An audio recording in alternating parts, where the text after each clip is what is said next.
Hey everyone, I'm back for part 2 of Disco Elysium. I didn't realize it was going to be such a story heavy game, so I think that throughout this playthrough I might take it a bit back. I'll mention some stuff in between, but for the most part I'm just going to let the game do the talking, get immersed in a bit. Oh, hi Husky, you are back. And I'm just going to explain my thoughts in between decisions and stuff, but I mean, it's a story, so let's let the story tell the story. So without further ado, let's go ahead and get into it. Disco Elysium. Did I say Asylum? Elysium is what I meant to say. Swap on over. Got new camera angle too, by the way. Pointed it down a little bit. Get some more of the dome, you know? That's the part people want to see. The reflective dome. They want to look in that head and see their future like a crystal ball.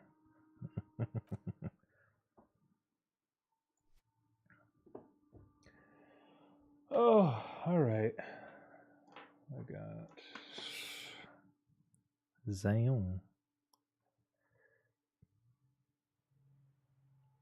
June can't come soon enough. Yeah, I know. These things you've been telling me about work so far have been a little bonkers.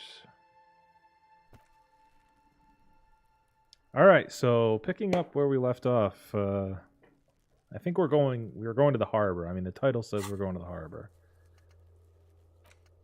Oh my gosh, we have so many of these. I cannot really remember much.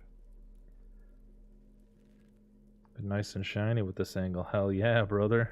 I got that crystal ball. Oh yeah, I forgot I have one shoe. I want my shoes. Maybe we ought to get some shoes. You do enjoy the graphics? It's like a watercolor. Haven't seen this game? I went in totally blind on this myself. I had no idea what was in store. Saw that it was very well received and decided I'd play it. Hello, sweetie. The elderly woman turns to you with a smile. Wait, who's Sweetie? Does that mean you like me? You're a handsome man, officer, with your mustache and your chiseled jaw and that silly dimple on your chin. Oh, But, dear, you're not for me. I'm too old and too married, besides. the married part comes at the end, though, so... You must forgive me. I'm getting so scatterbrained. I completely forgot to introduce myself. I'm Lena. My husband Morel and I are staying with our friend Gary just down the street, but I come here for tea when they're away. Her eyes glitter over the rims of her glasses as she looks up, smiling. This Lena is wacky enough for the motley crew. Hire her on the spot. You seem to be in a chair. Is this a choice game where you could choose your path? It's giving me that impression, but so far it's just it's a lot of story based. Like I get to choose all these dialogues, right? Like I can beg her for money. How'd you like to roll with me? Like she's in a wheelchair. You seem to be in a chair. Yes, dear. I'm a paraplegic. A paraplegic is someone with limited or no ability to use the lower half of their body. Paraplegia is caused by spinal cord injuries, like falling from a great height, or a grenade explosion. See, what confuses me about this encyclopedia part that comes up, it's like spinal cord injury, sure, I get that. Falling from a great height, sure, or a grenade explosion, like what? And all of a sudden I can say to her, a grenade, did you fight in a war? No, dear. I'm not quite that old, although I was injured in the line of duty. Were you a mountaineer? Nothing so glamorous, dear. Though when I was young, I dreamt of planting the Revacholian flag on some figurative peak. Well, what did you do then? I was a training and development manager at a rapidly expanding mail order shoe company. I got his name. You'd think it would be a safe job, but I had to be everywhere, and, well, Once I happened to be under some faulty scaffolding. I was lucky. This was almost 20 years ago, and I was compensated exceptionally well. One can only dream of such payoffs nowadays. She runs her hands over the chrome wheels of her chair. I'm sorry, it was rude of me to mention the wheelchair. That's quite all right. I'm used to people asking questions. I know they're thinking about it anyway. There is no bitterness in her voice. She accepted the curiosity her condition inspires a long time ago. All right, bye. Of course, dear. Good luck with your case. Right, I was just a little taken aback by the... I came to this conclusion that, you're a paraplegic because you fought in a war. Oh no, I'm just a mail-order shoe company. Okay. You know, okay. Sure. How do I get to the balcony? Oh. Yes! Shoe! Shoe! A gust of briny wind washes over you. Shoe! Hell yeah, I got my shoes. There they both are. Two identical shoes, both copiously green and indiscriminately snakeskin, reunited on your feet, like two baby crocodiles. These do not look like normal cop shoes. It's pretty clear a normal cop is not what you are. How do they fit? Good, they're balanced, comfy. Feels like the only good thing about you right now, truth be told. Oh yeah, just a little catch up on the story here. Why does some of the dialogue change voice at different times and say other info? I think that's a demon in my head that's talking to me. Like here, I'll even pull up the card system here. So this is like a skill deck or something that I get. And a bunch of the dialogue choices are based on this. Like you saw Encyclopedia come up. I have a total of 5 skill points in that, so I can call upon more words to define, to give me more information to make a better decision. And I think that the deep voice is like a demon inside my head because I'm an alcoholic detective, right? And the other voices are just the characters in the real world, but that deep voice that you hear explaining Encyclopedia stuff is just that thing pushing at my head, telling me, yeah, she's in a wheelchair because she fought in a war and that she didn't actually get grenaded and stuff. Like this perception. I put a point in perception because perception's pretty important, to me at least.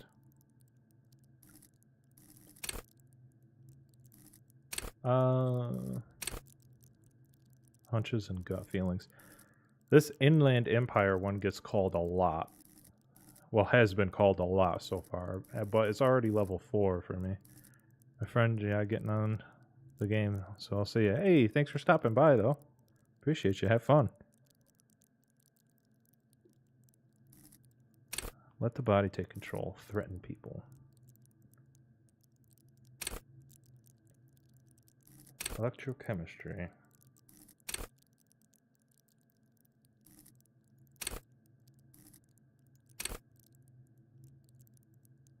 Let's do endurance.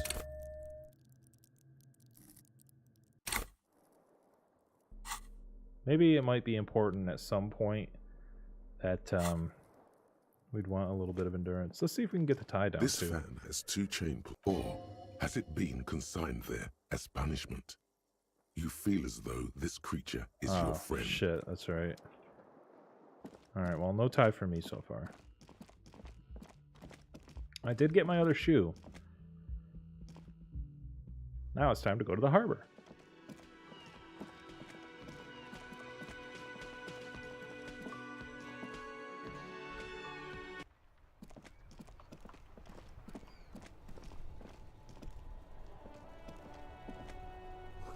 Pigs go home. The street name is a legend. Excuse me. Hello. Welcome to Rivachol. Racist lorry driver renounces welcome to Rishapol. Why are you addressing my partner like that? Don't you welcome to Revachol me.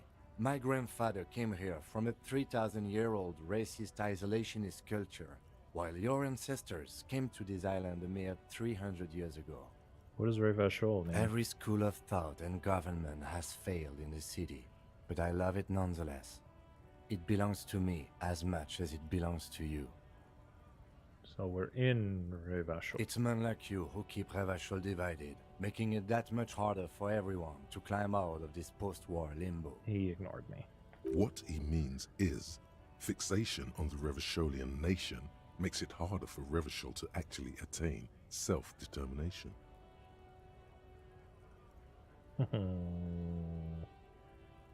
Limbo. Oh, come on, man. I just said, welcome to Rivachol. It's a lorry driver thing. I know exactly what you meant. You think my kind doesn't belong here, that I should watch myself and behave. But you see, I'm an officer of the RCM. It's actually my job to make sure you behave. I would advise you to remember that. Silence. The air between them becomes tense. Your partner needs backup. Now's your moment to shine. Fucking A, Kim. I got your back. Well, I think we all learned something here. Yeah, I got your back. You do bro. make a cute couple. You know that. The lieutenant exhales and resumes his regular calmness. Whatever you say, officers. I found this mug in the trash. Is it yours? Oh man, that's great. Look at that guy go. Haven't seen anything that funny in a while. Oh, God. God damn. Thanks for that, but no, it's not mine. He doesn't live in Martinez. What was that argument all about? It's about biological determinism, natural law, the sorting of the races. Not the most popular topic nowadays, with the coalition in charge and all. You might want to change the topic. That is, bury your head under the sand like common sheep. To be honest, I can't really remember what that means. Please explain. People who've studied these things say that you and me are superior by design. So, naturally, we Occidentals should be in charge. Obviously, you can see the merits in that. Yes, I can tell you are a real prime example of superior design. Open your eyes. Haven't you noticed something different lately? An unfortunate downturn, maybe? Huh? When members of the superior race cease to believe in their innate superiority, they stop competing for resources. Okay, and? This concerns you, policeman, so you better be vigilant. The damn kips are showing up good lately. Same with the mosquitoes. And the other intruder species too. They're on the precipice of cultural victory. Oh my God, these fucking people. Cultural victory? What is this then? Uh-huh. It's true. Also, you need to realize the dangers of mixing races. Who knows what might happen if people don't stay in their birthplace? You might end up with a new sub-race, with unknown characteristics, leading to extra competition. That's why you've got to control the offspring. Yeah, I'm not down with this. Why don't you go fuck yourself? Don't push your luck, runt. Man gives you a disgusted look, then turns his attention elsewhere. Well, Looking for something, runt?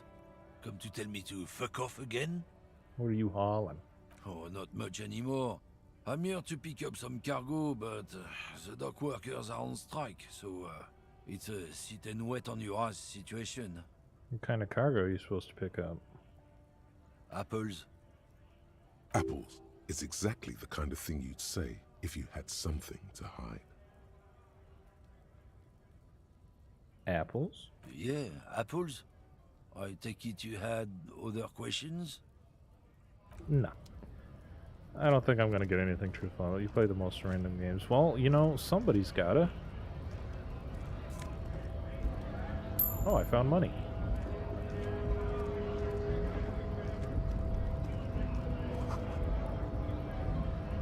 Scab? Scab? You're hazy on the notion of a scab. Smells like politics, though. Maybe it's got something to do with the flask he reaches for from time to time. What a harsh shift between these two. Sweet paraplegic grandma and racist taxi driver. Yeah, I mean, welcome to wherever it is we are. I don't even know if like Reva Shoal is actually the town we're in or what. What exactly is a scab? A kind of a worm, content with mere survival. They come, they want to do our job for shittier pay, screwing over both themselves and us. Everybody loses. You don't seem to like them much. Gotta be bloody stupid or freaking evil to scab. Or I guess scared maybe. But scared of what? Of who? Personally, I'd rather beg than scab. If the gentleman shouting on the street came begging, maybe they'd have gotten something. Have you tried talking to them? We've explained the matters, but they don't listen. This lot would be reasonable and go home if the big guy wasn't riling them up all the time. Big guy. He means the leader of the scabs. I'm not a scab, I'm a cop. I was just messing with you. No one's ever seen a cop scab. Imagine, you cops going on a strike, but then another cop comes in and says, "Let us cop for less money." Speaking of, what brings the RCM here? To the wild north? Come to see the strife? I've come to Martinez investigating a murder. Murder, huh? That sounds like a lot of hard work. You'd never see me investigating a murder. I have no idea what I'm doing. That's okay. I have no idea what I'm doing either. I don't even know what day it is. Don't tell me. It's a better day that way. Okay, I'm looking for assistance with a dead body situation. Body still hanging in the tree? Hey, that's a rough pickle. Can't help you with that, sorry. I'm not really an admirer of dead bodies. Might be someone else from the Union can render assistance. Does this mean you can let me through? I don't operate in that capacity. I'm not a granter of passage. The passage grants itself. If it's so simple, why did the scab leader warn you of the guards blocking the way? That's simple. I just walk in. Aye. Walk right past Measurehead and go in. Measurehead. Yeah, the 2.5 meter tall Semini supremacist there. Walk right past him, then press the button to unlock the door, Uh-huh. then go past him again, Okay. and you enter the arbor through the office. Está. So what you're saying is it's not easy. Don't worry, I'm sure it's not completely impossible. For example, you could best Measurehead in a physical confrontation, That's not gonna happen. or you could convert to a Semini supremacist worldview. Or, maybe it actually is completely impossible. Have any of the scabs converted to his Jean-Luc worldview? himself would say the philosophy has proven overly heroic for the scabs to convert to. Not enough intuition. Has anyone here ever bested him in a physical confrontation? Not yet, no. He's incredibly strong. Got it. Sure.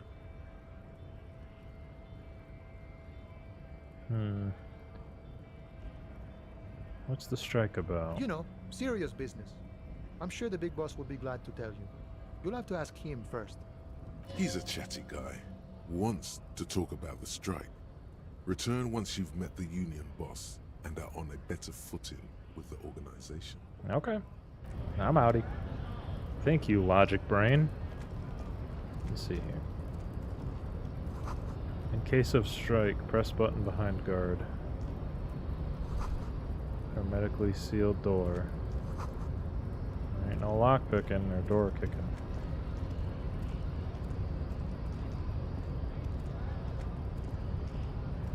Hello.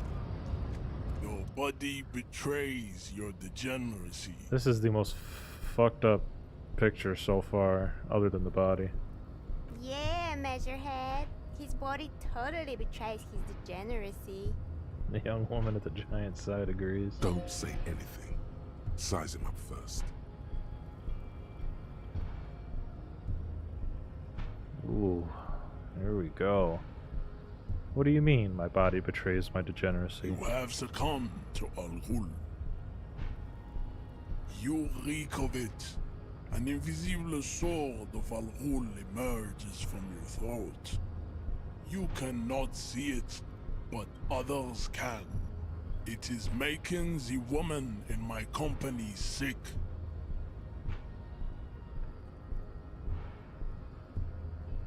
Oh, Al Ghul is alcohol?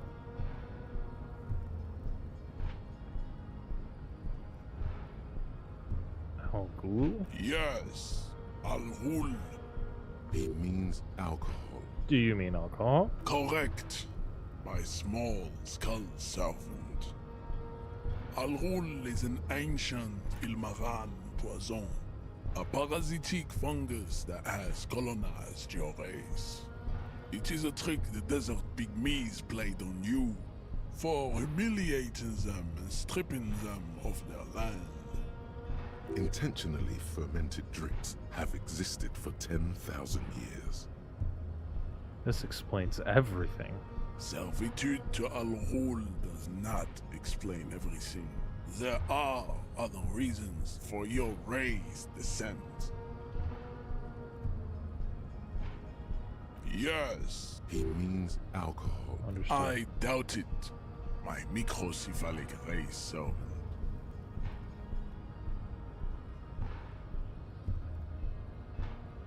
I don't have a problem with Al Ghul. I just drink a little on the weekends. Your mouth moves, but the one who speaks is Al Ghul. You are but a vessel for the Ghul now. Very little of yourself remains.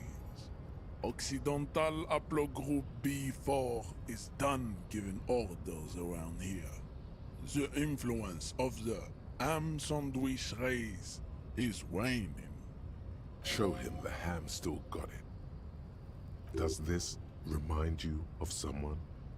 The guy down there?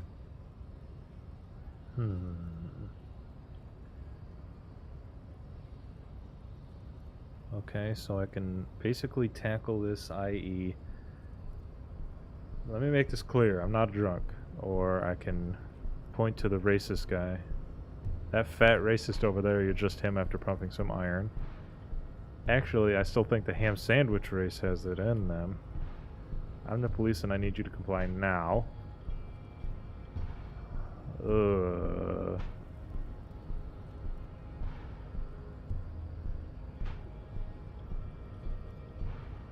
what did he just say?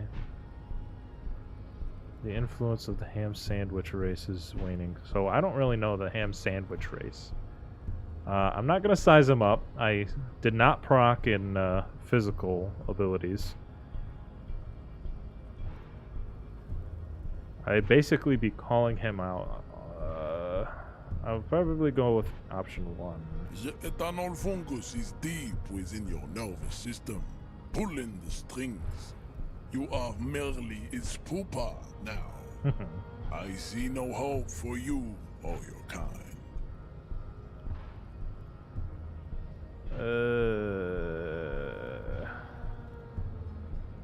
I'm gonna go with race stuff is unimportant here. Begging for help. Attempting to pass fear for cooperation. How far the Occidental Haplogroup has fallen. You were once a noble and powerful race. You gave the world eugenics, electricity, and powerful weapons of war like missiles and aerostatic aircraft. You made great gains in metallurgy, race theory, and statecraft. You dominated lesser cultures, like the deformed Hemians and the inexplicably potato-obsessed Quakers. But now your ascent to the genetic summit has halted. You are obsessed with sadness and with frivolous pop culture. You will be superseded. Isn't that right, babe? It is, baby, yeah. You know it. There is a button right behind him, just out of reach. It must be the one that opens the door to the harbor. This man is not budging. Let's hope his superiors inside are more cooperative. Push him out of the way is not an option.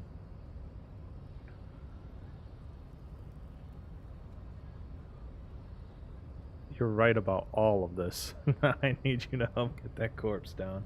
Enough with this begging. You should leave the stage of history with dignity by inviting the other races to a great world war. Bring your troops to the Seminine Islands and to Boogie Street, and we will pulverize you. When you are gone, we will build a museum for you. The walls will be lined with bottles of Al Ghul, your beloved beverage. Inside, we will store the odes to homosexuality you call art, and your microcephalic skulls. There may be a peaceful solution to this. You could internalize Meshahed's race theory. He would take you as one of his own. Good idea. The best idea.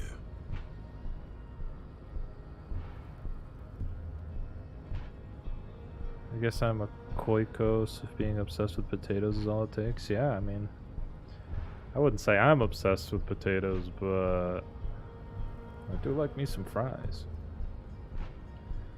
So I'm gonna become a supremacist like this guy. Subscribe to his advanced race theory. 83% chance of success. Let's rock. Go ahead. Failed. Don't be shy. Just ask for race secrets.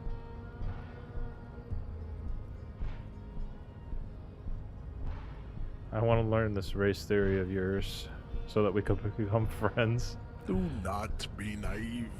I know the answer to the great race enigma. Why would I share it with a deformed infant? You do not have the devotion for servitude. Know anything about this mug? He does not so much as glance at the object. Know anything about it? Stop showing me your pathetic cup. I have no interest in it. He had nothing to do with it. Okay. Trauma.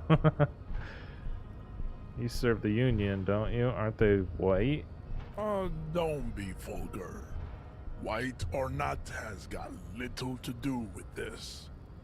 The race enigma runs much deeper than that. Seemingly bored with me. There must be some friction there. He's keeping it well hidden, however. Yeah, but you still serve them. How does that factor into your life? Mr. Clare is a man of vision and means. He has the will to confront polycultural capital, something your race, naivistic communists, never did. Also, to serve is noble. It takes discipline.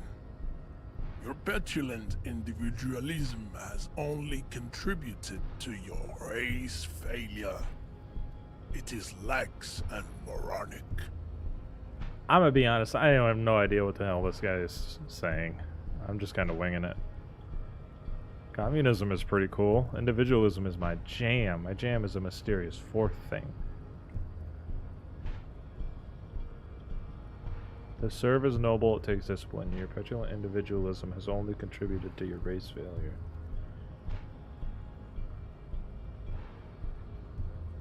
I'm no communist. Of course you are, Revacholian man. The failure of communism to challenge the world order is the core of your race fate. All around you, the fruits of its defeat. Individualism, rock and roll music, sexually transmitted disease, above all, rampant multinational finance still reigning large. Tell me, where have you gotten your love of pathetic communism from? Degenerate youth culture? Rock and roll music?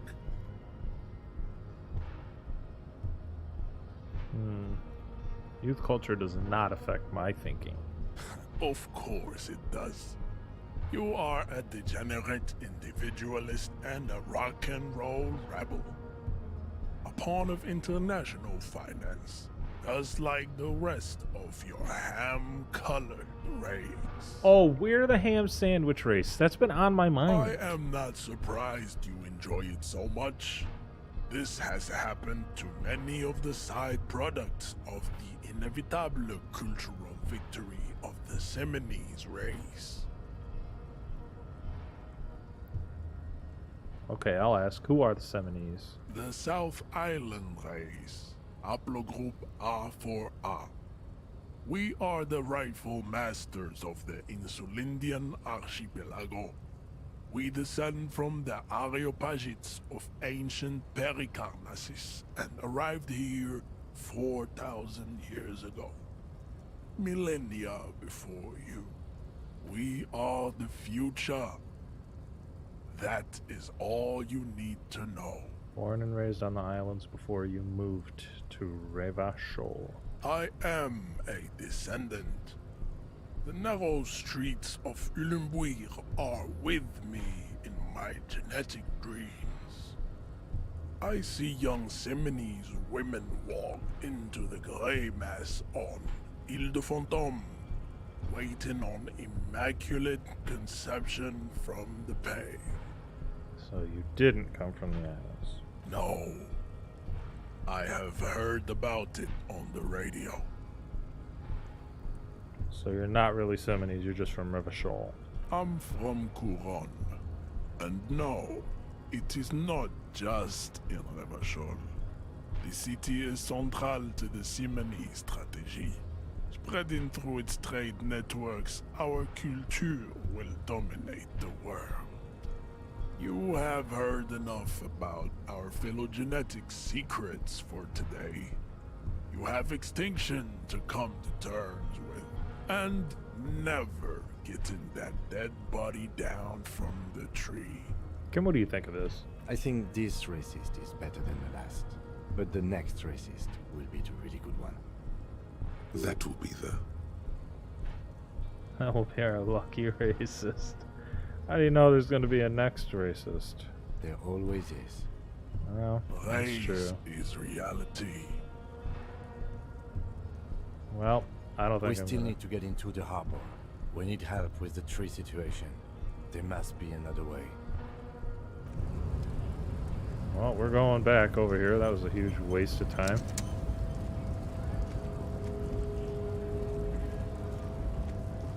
So he glanced over here, so I guess we're going over here for now.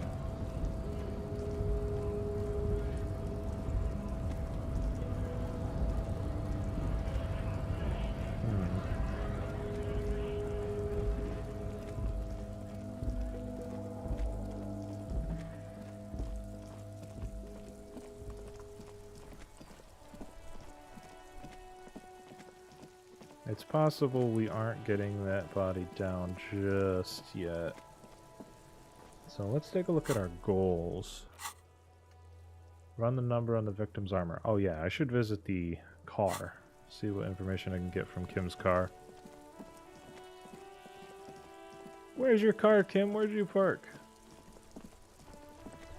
Is this yours? Looks like yours. Oh wow. It's a nice car, Kim. Before you stands a motor carriage.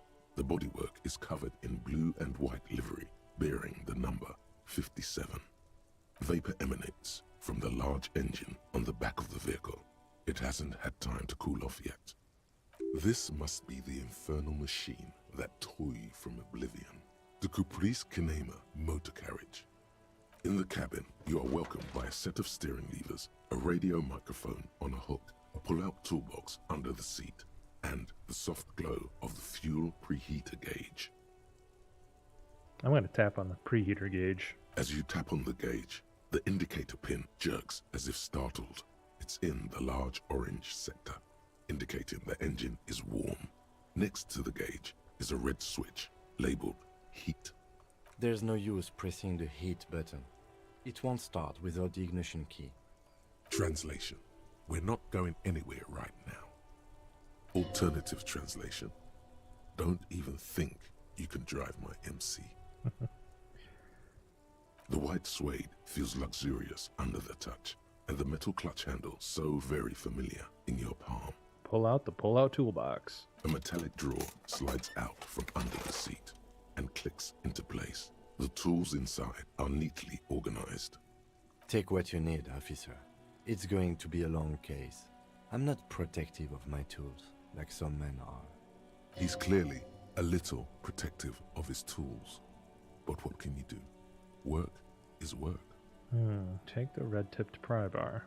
The pry bar feels nice and cold in your hand, heavier than you'd think.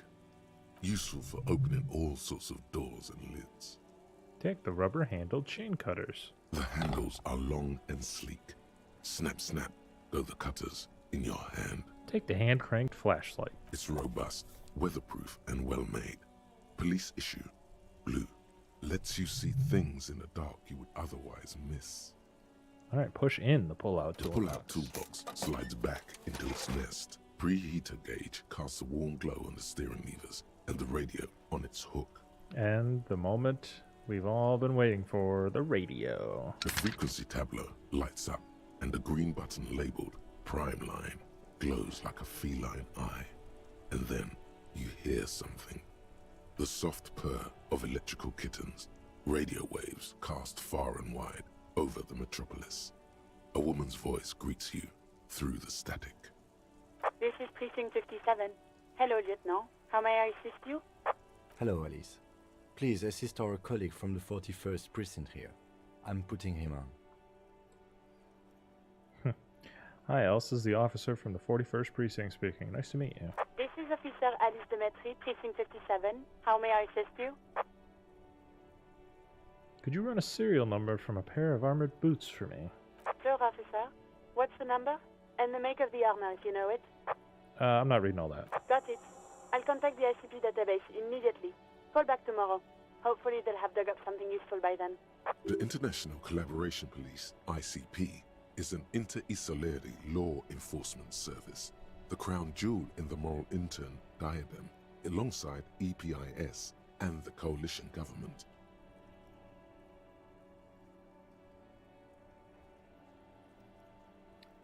I need you to connect me to a civilian, a Sylvie. She may have reported a murder. Of course. What is her number, officer? Kim, didn't Gart give you Sylvie's number? Yes, hold on. Her number is 005 1944 298. Received. Hold on, officer.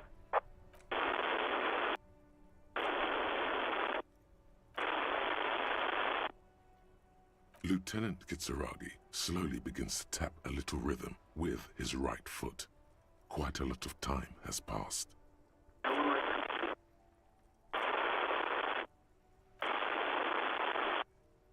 Officer, I have Sylvie Malaika on the line for you.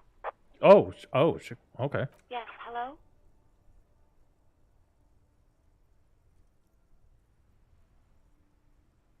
Hello, this is a police calling. Oh, right. Hello, officer. What can I do for you? You can hear resentment in her tone. She's not thrilled to be talking to you again. You quit your job at the Whirling. Why? You mean, why did I leave the bar? Honestly, I'm not really comfortable discussing it with you, sir. Why not? Okay. Did you leave because of Gart? What? No, why would you even think that?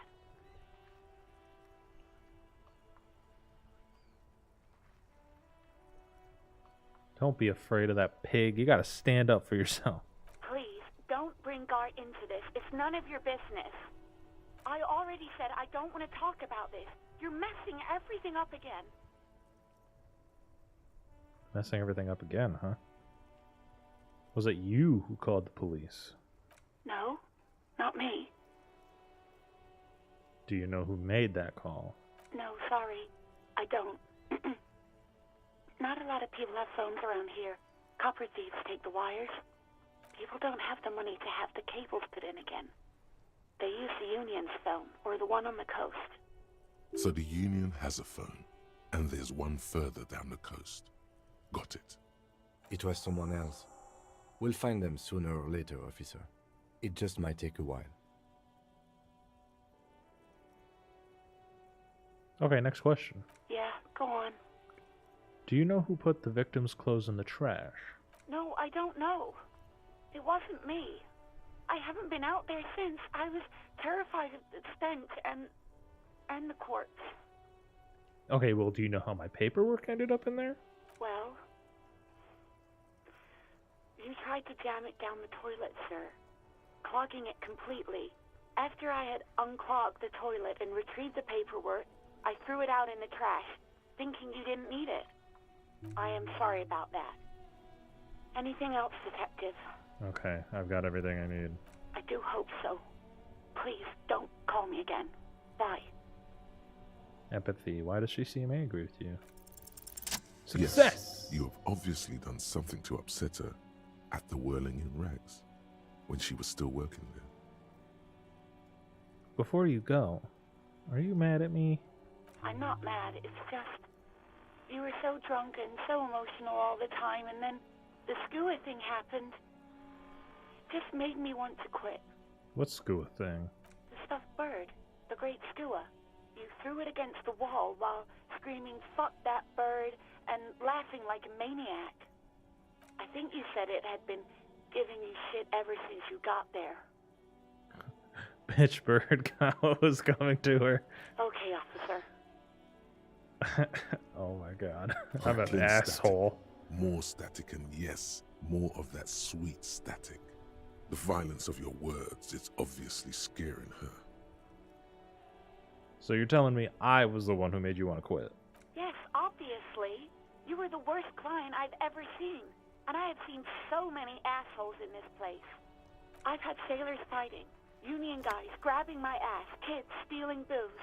Once a guy was glued to the karaoke machine every night for 2 months. But you, Go on.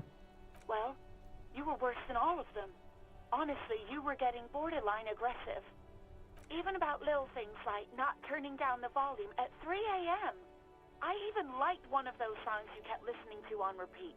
No more. I hate it now. What song? We Go On by the O.O.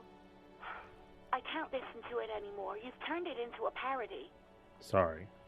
Sorry about the song. To hell with that song. Then there was your room. Your project. An experiment to see how bad it can get in there.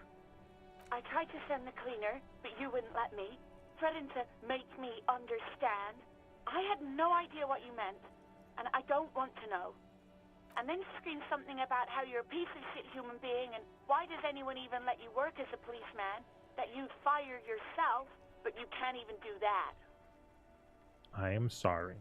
And then I had to deal with your toilet. The one you clogged with police documents, causing water damage downstairs in the kitchen. I won't even mention you waving your gun around, harassing customers, threatening to sing karaoke, threatening to kill yourself. Okay, I get it. No, you really weren't. You were simply the worst. Well, you're the worst tavern wench I've ever seen. Oh my god. I don't even know what to say. God, I knew I shouldn't have brought it up.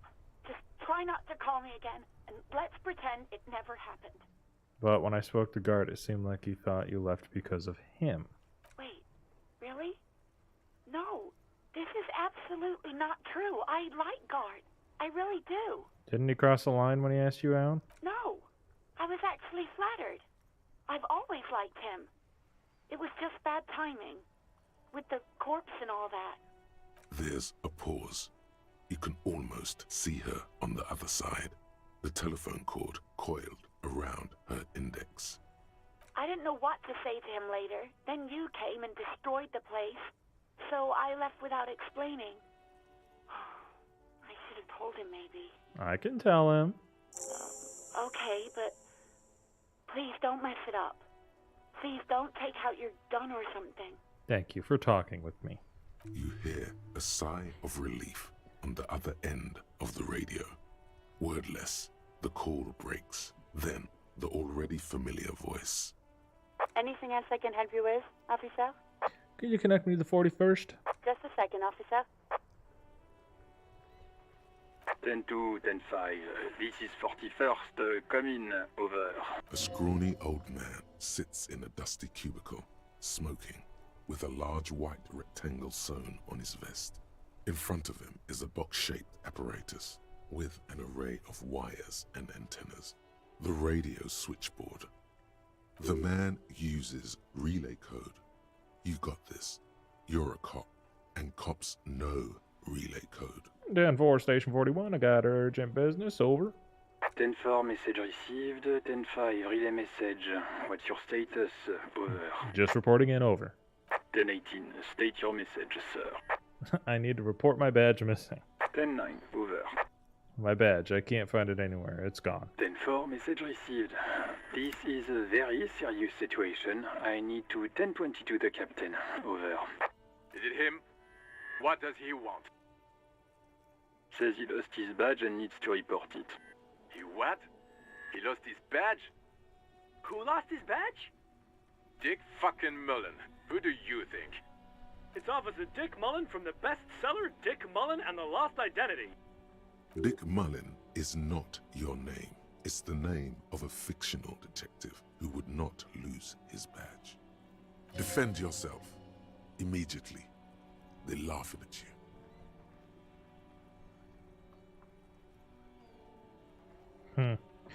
Can we just move on? 10-4, I hear you, officer. I'm just going to make a note here that you are in pursuit of your misplaced badge. Over. Fuck me. Mac, come here. You've got to hear this. Dick Mullen lost his badge. What's going on? Don't get Mac involved. Lost his badge. Come on, man, don't get Mac involved. He lost his what now? Come on. His badge. He lost his goddamn fucking badge. Could you all please stop saying lost his badge for a moment? He asks you to please stop saying he lost his badge. Why? Did he find it? Sergeant Orson was wondering if you found your badge yet. Over. You don't have a comeback. Sorry. It's hard to think like this. He's not replying.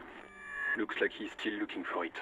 You can hear laughter in the background. Come on, I got other things I gotta talk to you about. 10-9, come again. I didn't get that. Over. New heights even for Captain Sober. Ask him. Ask him if he's lost his gun, too. The room roars with laughter. Sergeant Orson wants to know if you lost your gun too. Over. Check your pockets. Check your... Holy fuck. You don't know where it is, do you? Oh god, it's not here. Okay, it's gone. Your gun is most definitely gone. 10-9, come in, officer. Did you get my question? We were wondering about your gun. Over. Sure, I'm convinced of it. Drama! Even before you can get the words out, everything gets scrambled in your brain. No, of course I didn't lose my gun. Fuck it. I didn't lose my gun. He says he didn't lose his gun. Or his fun, whatever that means. Ask him to describe it. His gun. Not his fun. Just the gun will do.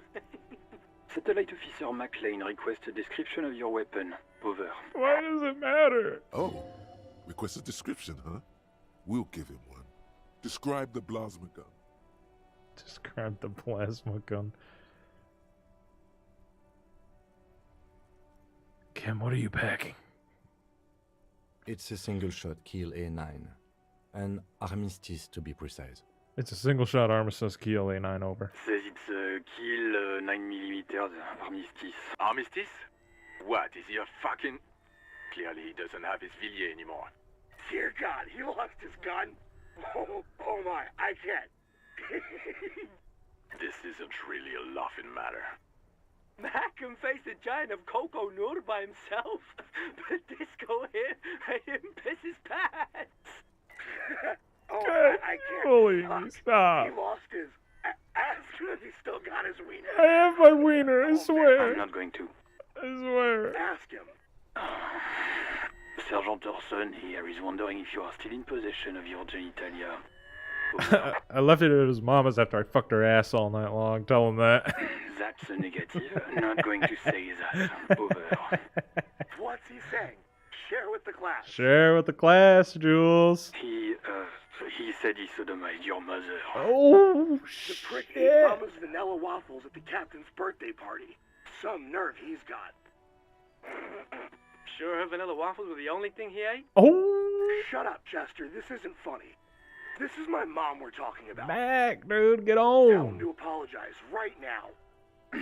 Sergeant Orson requests that you apologize for the claims that you made about his mother. Over. Alright, tell him I'm sorry. It's just banner. I thought that's what cops do. He says he's sorry and didn't mean nothing by it. Okay. Tell him. Tell him to find his goddamn badge and gun. That's the only thing that matters here. Satellite officer. I heard him. I'm on it. 10-4, affirmative. Officer is in pursuit of his firearm. Oh, God, Officer, do you need further assistance? Over. I'm in dire need of financial assistance. 10-4, I hear you. I don't have the authority to grant your request, but What does he want now? he's asking for money. Is he fucking kidding? I don't think he is. Don't give that asshole anything. He's just gonna drink it all. Right, that's a negative on the additional funds, sir. Over. Okay, I heard you. No funds. I Anything don't want to else, get bullied sir? again. Over. There's personal details I need to discuss. Okay, 10-4, sir. I hear you. Relay your question. Over. Wait. Before you say anything stupid, think it through. I need information, not fear. Be smart about this. Ask if he's there alone. 10-4, sir. I'm not hearing your question.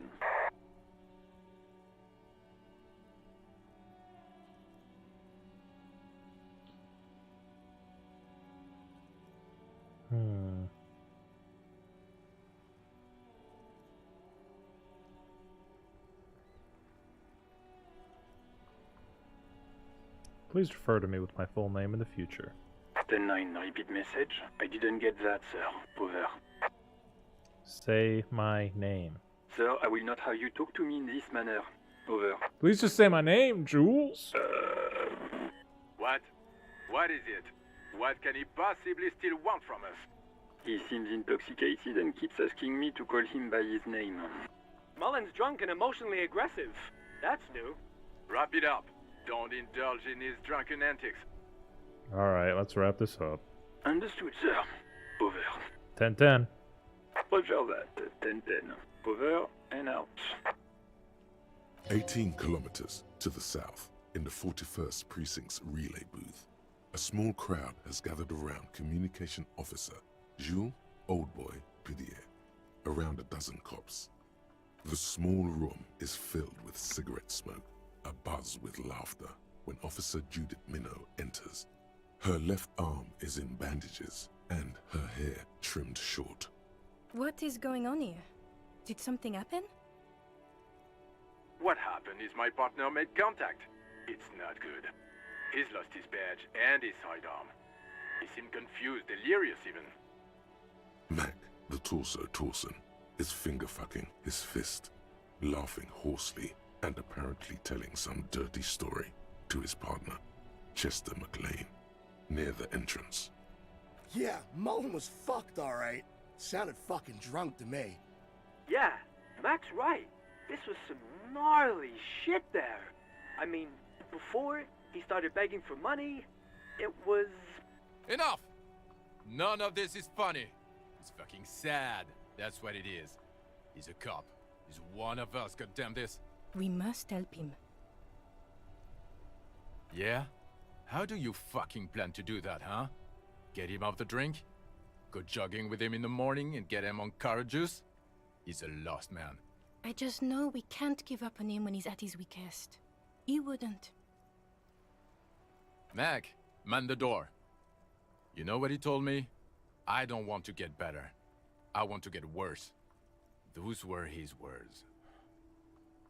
This shit does not leave this room. Not a word of this to the captain. Or anyone else. We'll give him a couple of days to pull his shit together. I guess I can hold off the report for a few days. Good. Okay, everybody. Nothing but a prank call here. We all got our laughs. Now get back to work. Far north, on the other side of the motorway, the officer quietly hunches with his hand in the motor carriage. I don't know if I was listening to that or if I just imagined that. So we've been monitoring you internally, and now we know your Copo type. What are Copo types? Yes. Guess what's yours?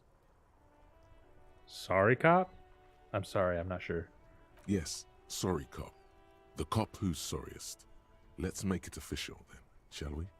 Huge lack of enthusiasm going on in here.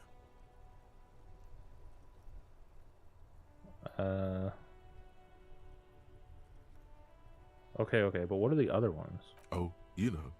Apocalypse, Superstellar, the Advanced Interesting Cop, Liquid Shadow Cop. But you're too sorry to say those things. So, here we go? Won't the other Copo types be jealous? What? Jealous of the sorry cop? I think they'll be fine. Don't worry. They'll be super fine. It'll be totally okay. You can dual Copo type from sorry to anything. I'm sorry, I'm opting in. Of course you are. It's okay. See if you can get something out of this, like info. Or maybe every time you say you're sorry, you get $1 million. That won't happen.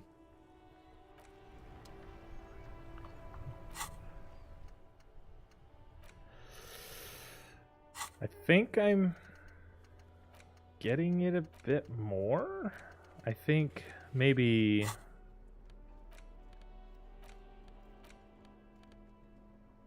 discover secret orbs in shady areas, open lock containers, and open lock containers. So each of these are a demon in my head, I'm assuming, if I were to take a guess. Alright, now that that whole police drama's done. It is 1:18 on day 1. What else is there to do right now? So we can go down here and check out what's down here.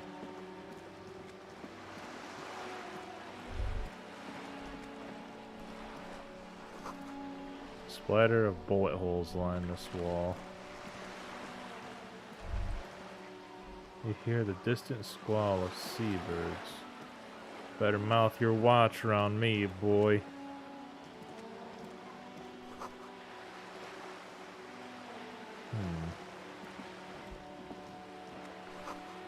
To Roundabout North. To Capeside Apartments, Martinez Pier.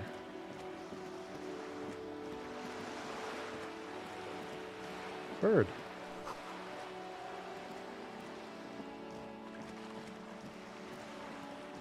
Okay, so this is a new area we haven't explored yet. There's a girl up there. Did she spill the paint?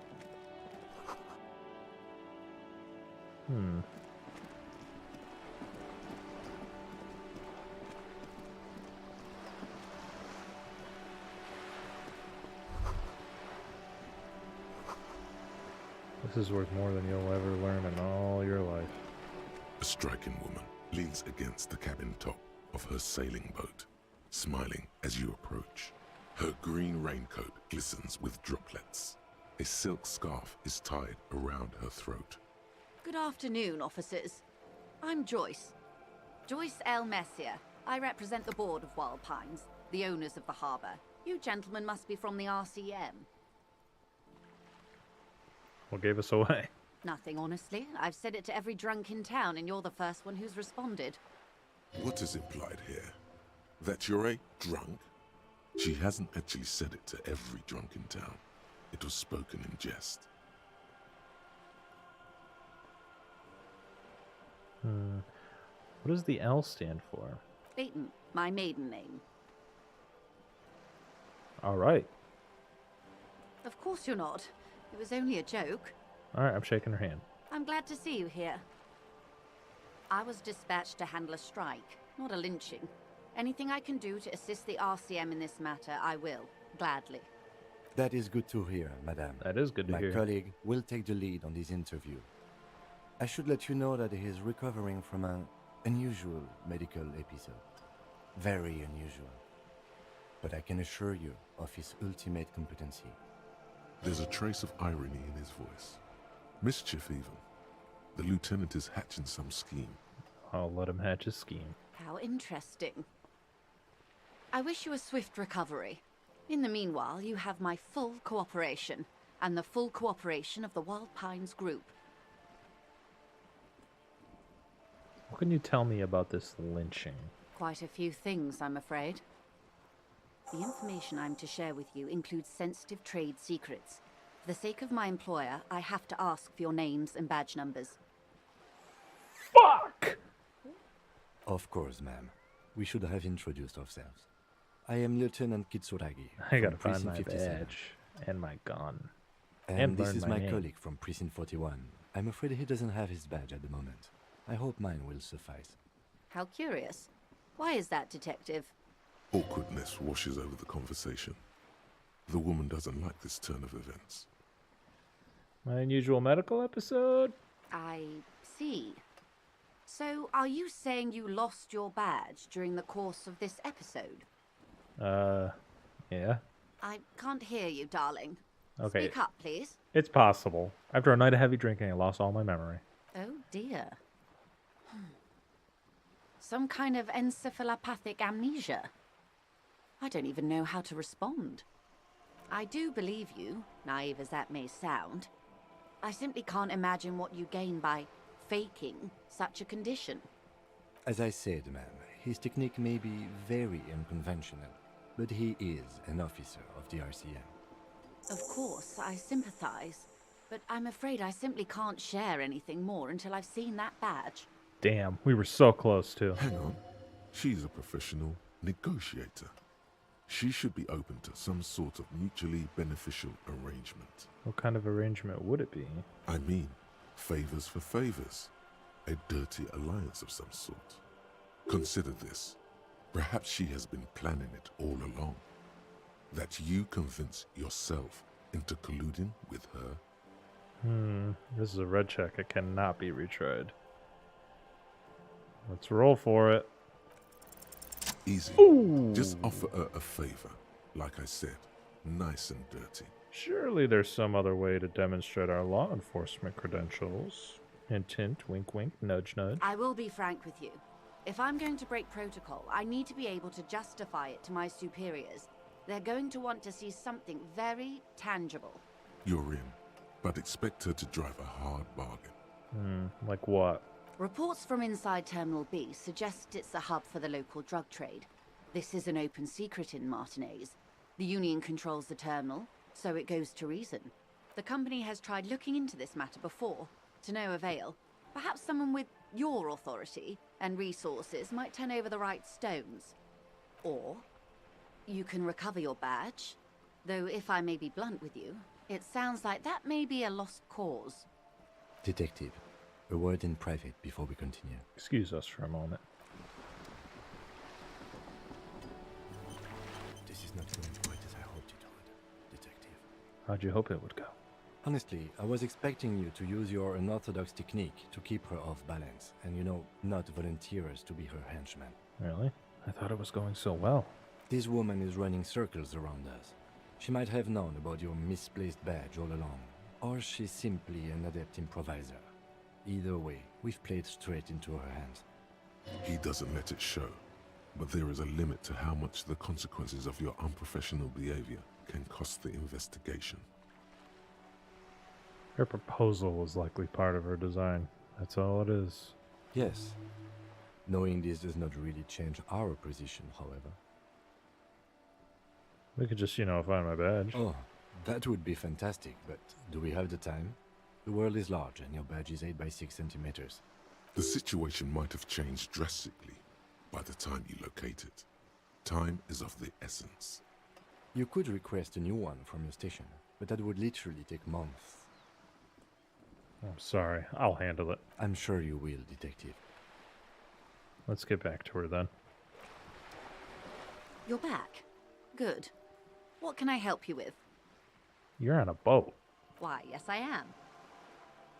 Not a lot of people on boats, are there? Of course there are. Told We're you on I'd an handle it. archipelago. How else are you supposed to get around? What do you mean, archipelago? I mean, we are on Le Caillou, are we not? Still, I haven't seen anybody else sail a boat around here. I haven't seen anyone else drive a souped-up Capri Kenema motor carriage either. Actually, that motor carriage has been specially issued to serve as a patrol and pursuit vehicle. It's for crossing long distances in the greater Revachol industrial harbor. It's not a toy. Neither is this. A toy, I mean. It's a machine for crossing long distances in the Bay of Revachol, between the city and the islands. You need to make this lady admit she's only riding around on this boat because she's rich. Why? Why what? Stop thinking. Take her down. It'll come off like I'm envious, and I'm not. You're not? Okay then. Just keep on admiring the boat then, unburdened by envy. I think I have a handle on the boat thing. Good. What can you tell me about the strike? Everything. Right up to, but not including, trade secrets. What if I want to hear the trade secrets? First, you'd have to repeal the Emergencies Act of Trade in Aliments that gives me the right to silence. It's quite the octopus. Wouldn't want to disturb an octopus. I am glad you see it that way. To repeal the act would mean repealing the coalition government, the one that leases you the right to police West Revachol. You'd be shooting yourself in the foot, in other words. I'm leaving it alone then. But I am derailing us. You wanted to know about the strike. What is your role in the strike? I believe the official title is Senior Labor Negotiator. In practice, I'm a grocery clerk. I relay the union's demands to Wild Pines and return with Wild Pines' counteroffer. And how are the talks going? They're not. That's the problem. The union stopped all negotiations a week ago, after that awful lynching took place. Now they won't even let me into the harbour. There's a 2-meter 20 racist behemoth blocking the gates. Oh, you mean Measurehead. Yes, Jean-Luc Measurehead. Okay, well, how are the talks going before the lynching? Let's say I was not making the kind of progress I'd hoped for when I first arrived. And when did you first arrive? I arrived 3 weeks ago. Yes, in the middle of February. The bay was still partially frozen then. I prefer to do these things on site, like the RCM. But the strike began in December. I wasn't the original negotiator here. I took over after Mr. Gaumont hit a wall with Mr. Clare, the union boss. Mr. Clare refused to speak with Gaumont despite concessions he'd granted the union in prior negotiations. This isn't the first time the union has gone on strike? Heavens no. There have been 2 prior strikes. Both times the union won significant concessions, including overtime pay and a medical plan. This time their demands are more, I guess you could say, aggressive. Ludicrous even. It's meant. What are their demands? There are leaflets everywhere, and banners. What did they say again? Oh yes, every worker, a member of the board. Most of the workers probably don't know what that means. Seems like they have no idea about business. In its defense, another said, demand democracy. Pretty tame stuff compared to every worker, a member of the board. What does that even mean? It's quite simple, you see. Every time the Wild Pines group makes a decision, about what? About anything really, it needs the signature of each of the 2,200 workers in its Martinez terminal. Just so you understand, this is but one of 22 terminals owned by Wild Pines. Essentially, not only are they kings of the company, they are also kings of the 72,000 employees of Wild Pines Group. What are you gonna do? I'm not sure. Naturally, I assume that was just their opening position, a hard-nosed tactic with a side of mockery. But there's been no follow-up, just the same nonsensical slogan repeated over and over again. And now, people are getting lynched, I hear. Behind the whirling in rags. A disastrous situation if there ever was one. Excuse me, from whom did you hear about this lynching? I first heard it from the bowyer at the gates. The one whose very name advertises his aversion to work. I think he said it was, "Call me mañana." This checks out.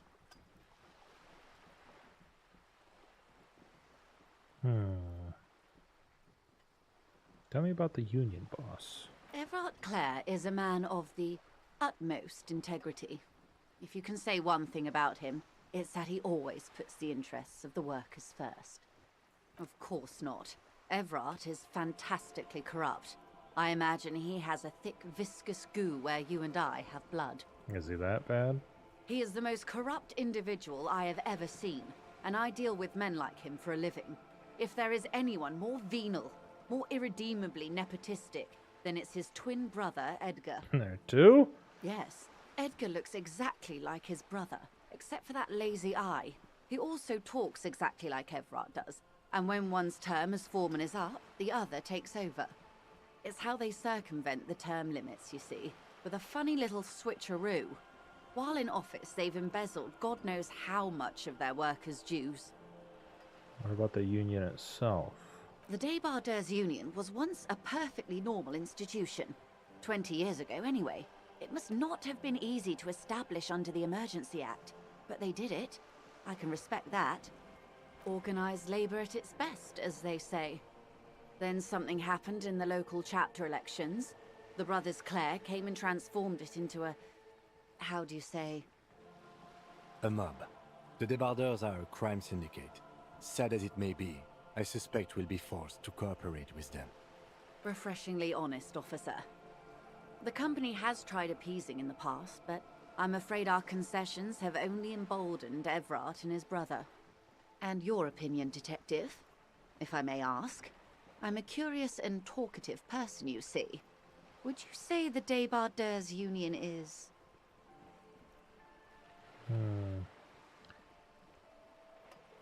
I kind of got lost when she pulled out the twin brother. The Deba whatever is a crime syndicate.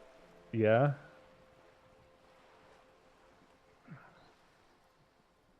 Giant leech sucking the life out of Revachol. Indeed. And a hungry one. Sadly, Wild Pines have cooperated with what amounts to a crime syndicate for 2 decades. However much you feed the leech always hungers. Okay, so something happened in the elections. I'm glad you asked. There was a woman, the previous forewoman of the Union. She disappeared. Disappeared? Yes. On the last day of the local chapter elections, her daughter phoned in and said she wasn't running anymore. Or coming to work. Ever. End of story. Eerie. Downright haunting, if you ask me. The Wild Pines suspected foul play, but what could they do? It was a union matter. The point of the presentation is, these kinds of things happen around the Clares. Watch out when you're dealing with him. Thank you for your concern, ma'am. We'll be just fine. Scabs at the gate. She put them there. The scabs? You mean the huddled masses of Jamrock, come to plead for work where the Union refuses to? If they were organized by Wild Pines or its affiliates, then it would be a company secret. I could not share it with you. Not right now, at least. It's implied. She's open to discussing this matter with you at a later occasion. Okay, I gotta get my badge. How else can I help? Do you know anything about these tattoos? That's the man who was killed. I'm afraid this is a discussion for once we've cleared the lynching question. So you know something about the tattoos. Better not tie the fourth day to the backstay on this. I hope there is something else I can help you with. Don't know what the hell that She means. wants to answer the question. Protocol keeps her from it. That's all Of course, I got. detective. Take care. I gotta find my badge.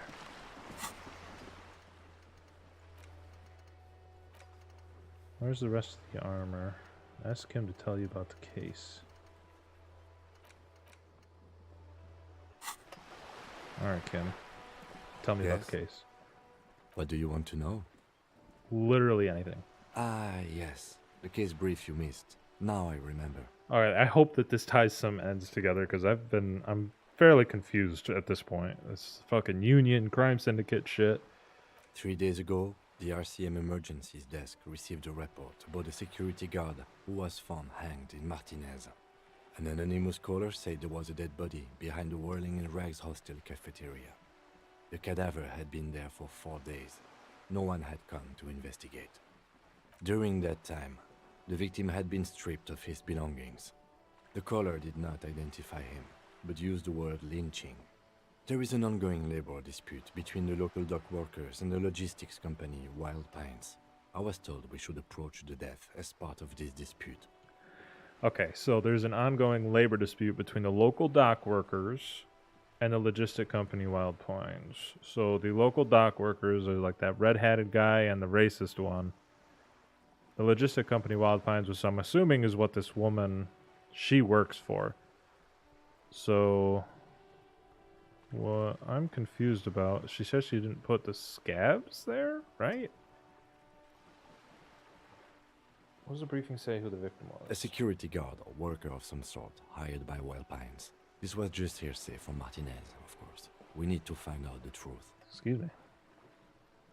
Security guard or worker hired by Wild Pines. Just hearsay from the Martinez. We need to find out the truth. Why didn't we know anything about the caller? They didn't identify themselves in any way. The tone was muffled using a device of some sort. The desk could identify neither the caller's age nor sex. Why hide? There's a strong prejudice against involving the RCM in what's seen as union matters. The dock workers' union is the de facto police in Martinez. Now it appears they've started executing too. We cannot allow that. Okay, so the dock workers union, i.e. like the racist guy and the red cap one, basically run this shit. Okay. I still don't understand anything. Okay, well, we are police officers. It is our job to find a killer. So that's what I intend to do. You should try it too. Alright, that's all Good. I need for now.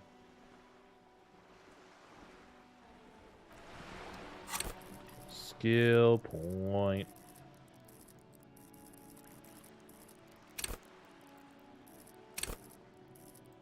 Reaction speed. Level up. Oh, actually, savoir-faire.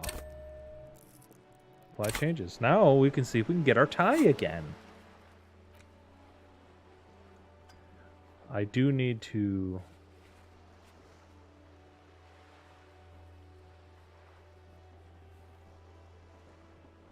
I've got to get a map.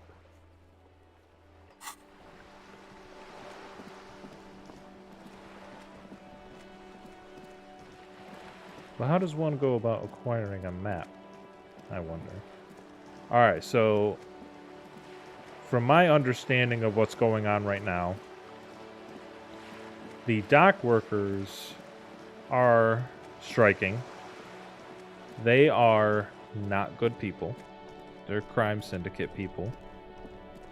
They run this shit, people. I can't remember who it is that they work for. They work for Wild Pines. Alright. I'm going to go back up here.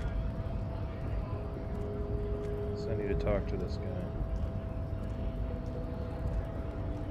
Hola, Wandering Man. How can I help you? Call me mañana. So this is the person that she specifically mentioned in our conversation. The Measurehead thing didn't go well. Sorry. Busy surveying the situation. I'm sure you'll figure something out. You guys have all sorts of gadgets these days.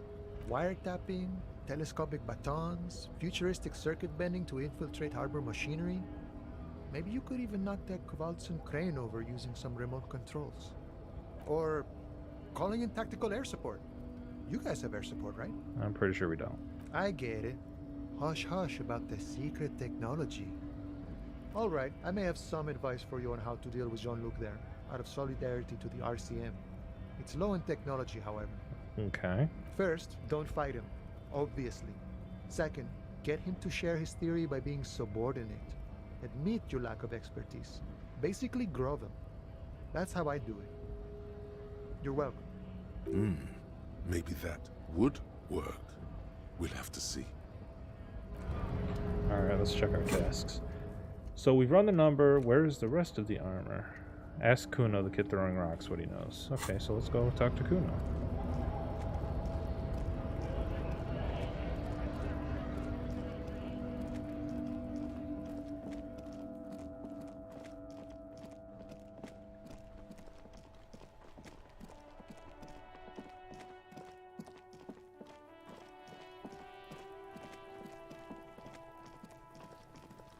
Hey, kid. Fuck does Kuno care?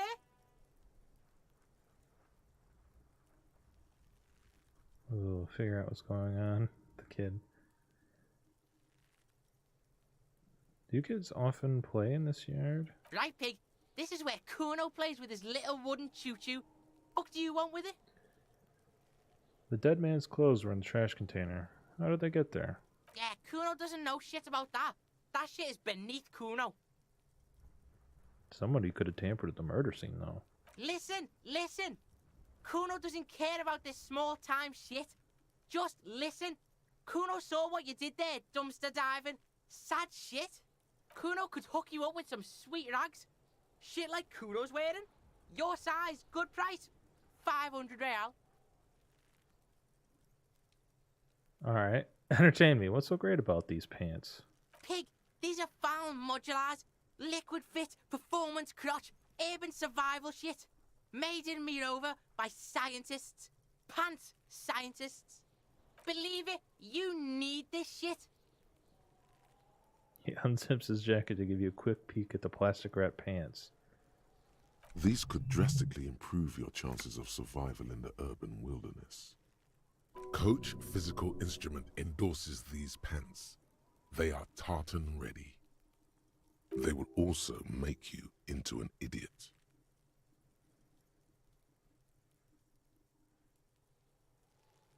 I see what happened to his clothes. Look, Kuno ain't seen shit lying around, except for that up there. Now you want performance gear or not, Grandpa? The lieutenant remains silent, but his expression couldn't say, "I told you so," any louder. I might be interested in the pants. Let's talk about it later. Alright, Pico, shit's rolling. Don't do business with the pig, Kuno.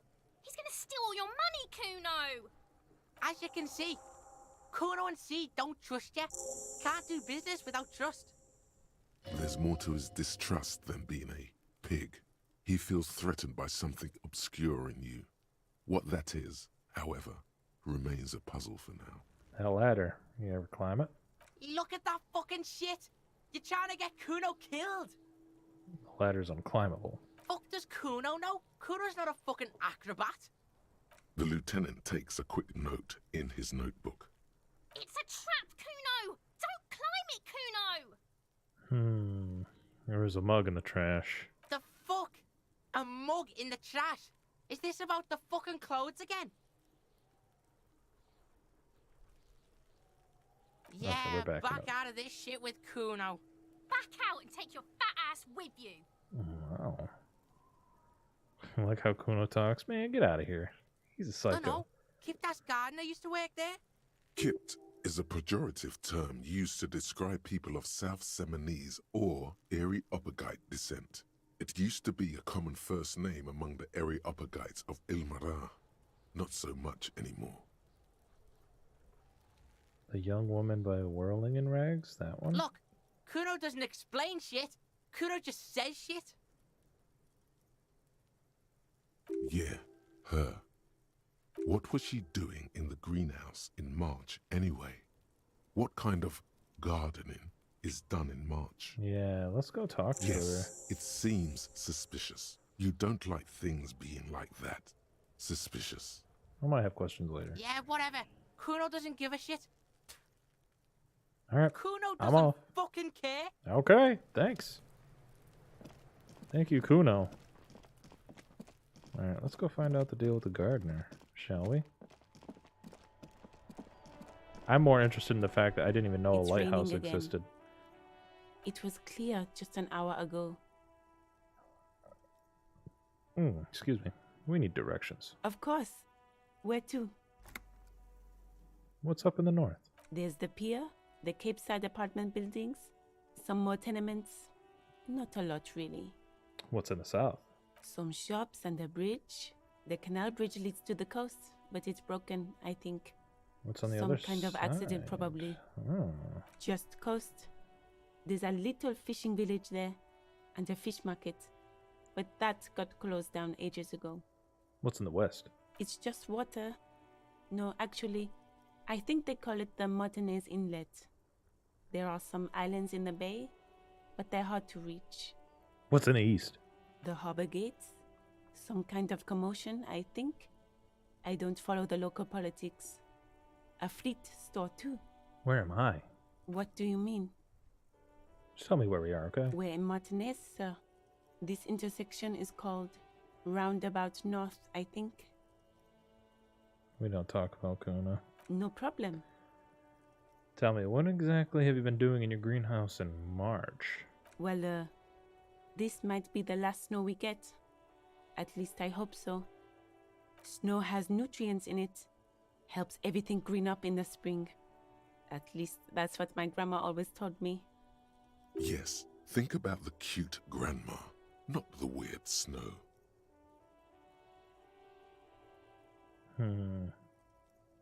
Visual calculus. Stop looking at her. Look around. What do you see? The traffic jam? The plaza? An entrance to the yard? That's right. And the canal, the bookstore, the harbor gates. This is a great vantage point for keeping an eye on you.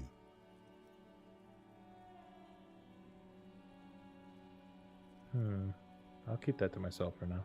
Glad to have been of service. Now you know the locals are keeping tabs on you.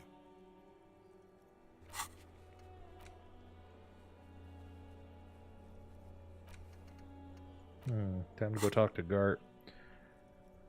I gotta go.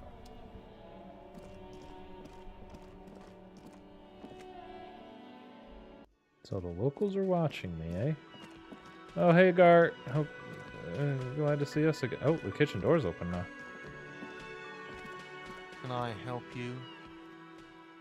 Here's your trash container key. Thanks. I hope you found what you were looking for. I found the victim's clothes. How strange. I certainly didn't put them there. Could someone on your staff have put them there? Sylvie had the keys before I got here, and I can vouch for her. I can vouch for all my stuff. None of us would tamper with the crime scene. Okay, well, who else has keys to the trash container? The trash collection service, CS Municipal. I don't see why they would put anything in the trash, though. Ah, the elusive CS Municipal. I doubt we'll be able to track down who was sent here last and when. This will have to be one of those little threats that solves itself down the road. Thank you anyway. Let's talk about something else. Yes? I talked to Sylvie. She left because of me, not you. Wait, what? But what about the bird? The bird? Yes, the bird. That bird! I found it lying on the floor with a broken wing the morning she left. She didn't break it. I did. I threw it against the wall. You broke the skewer! I assure you it was him. It's as if he can't decide whether to be angry or relieved that it was you. Again. Why on earth did you have to break the skewer? I have a vendetta against it, maybe? I can't believe it. I was so sure it was Sylvie. Even worse, I thought she was trying to send me a message. Symbol of hope and all. A tender type of hope. Something stirs in you. Perhaps this is why you broke it. All right. Did she say anything else? About me, you know? Did she say anything about me? Said she was flattered. It was just bad timing. Really? I should give her a call then. Thanks, I guess. Was there anything else you wanted, or... I need a drink. Can you pour me Do one? I have a shaker in my hand? Is this a shaker? He sounds irritated. And it's not a shaker. It's nothing. He's holding nothing. No, there's nothing there. Am I wearing a little bow tie? Am I wearing a bow tie and doing this? Am I smiling? Do you see me smiling and shaking my little shaker? No. Do you know why? Why? Because I'm not a bartender. I'm a cafeteria manager. Is there anything else you wanted? Play it calm. This man needs to understand you need a drink to help the community deal with police stuff. I'm an alcohol-related detective. I'm an alcohol-operated detective. If you want me to clean up the dead body and solve the case, you need to insert alcohol into my mouth. Oh, well, in that case, let me pour you a nice, big, refreshing marinella. Do you want that out of a glass or a pineapple? A glass. Don't be an imbecile. I'm not going to serve you a marinella. I have work to do and broken things to fix. If that was all, I'd like to return to it. Okay, I've seen something here. A thing I need to talk about. What thing? A sign that said the mess hall is reserved for the Union. I must have missed that. Yes, not the whole damn Union, thank God. Just the nastiest and loudest faction. They come here in the evenings. Dumb, unruly types. Think they're big shit. But they're good customers. They place big orders and always pay on time. He hates the Union, but grudgingly recognizes its power over him. So he's directing his frustration at you instead. Retaliate. Alright, this Union shit is really... I keep confusing it. There are three things that go on in my head when I hear Union. One, Union Jack. Two, like a labor union, which is obviously what they are, but also three, union as in, yeah, we're disguised as a union, but we're actually just like a union of criminals. So I need more information about the union. Like I need more. I might have to go talk back to the boat lady again and see if she can give me more details about the union thing. I'm above gratuitous baiting. We should find out who this Lord faction is, occupying the booth. Loudness means talkative, and we need info. How do we find them? We don't. We have to wait. They'll show up sooner or later. Men get hungry, even striking men. If not today, then they'll be here tomorrow. There are these things called days. You sleep between them. He's saying they'll come after you've slept. Just making clear you got that. Okay. What?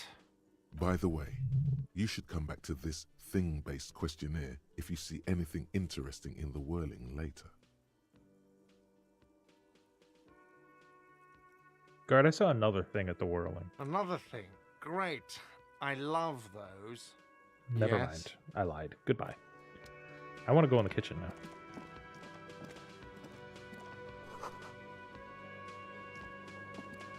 Who's this guy? A thin man is smoking below an exhaust hood, occasionally sipping from his mug. This must be the whirling's cook. Did notice that mug in his hand, like right from the get-go. As you step in, he nods toward the table and says something in a completely foreign language. The only words you can make out are Garancy and Kubek. Okay, it's definitely not his name. Whatever you do, please don't call him Garancy Kubek. Please. It's not funny. Ignore him. I'm ignoring you. You see a heavy steel door with a prominent dimple lock. It's painted blue. You immediately feel drawn to the color. Blue is for mystery. I wonder where this door leads. You do? It's a door in the back of the kitchen. Why do you care where it leads?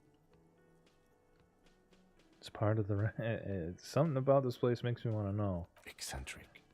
But okay, I suppose we could look into it. As a side investigation. He's not bothered by your eccentricity. He seems genuinely intrigued himself. The door and the main investigation will merge into a stereo investigation. If you say so. Gart is the person to ask about this. The cafeteria manager.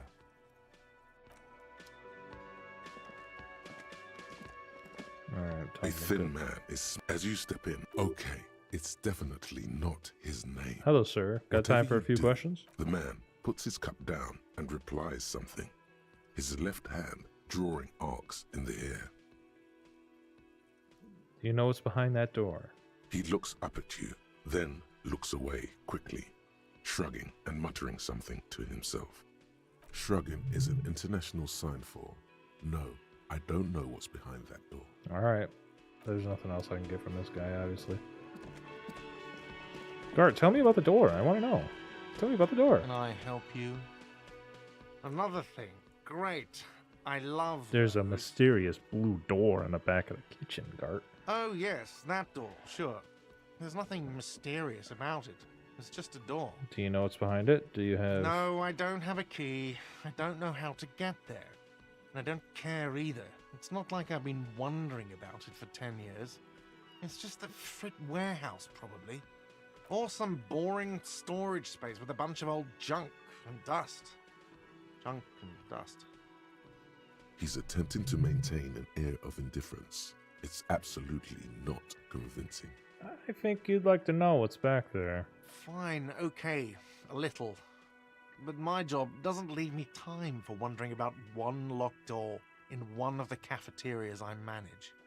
So I haven't opened it. I have cleaned the whole place 100 times over, though, after the animals. And I haven't found a key, so good luck with that. Yes? Goodbye.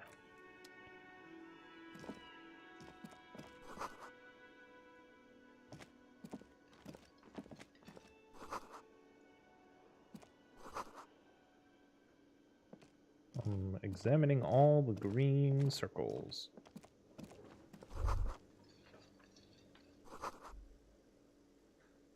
A woman handwrote yesterday's menu. When did Sylvie quit? A week ago. You should totally sing karaoke here, the first chance you get. Your emotions need to be expressed. People need to know your vast, oceanic soul. My soul is puny. Of course, like a small animal that only comes out at night. All it needs is to be heard. Through a PA system, by other people.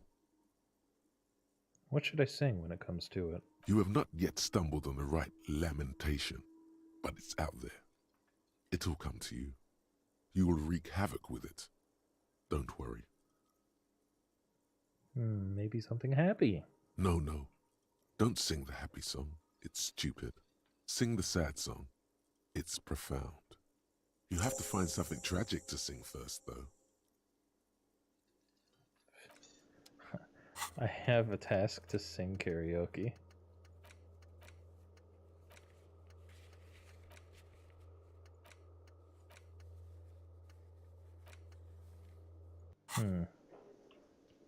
Okay, back out we go. I don't want to skip ahead to the next day until I got just about everything possible I can get here. So, what is this?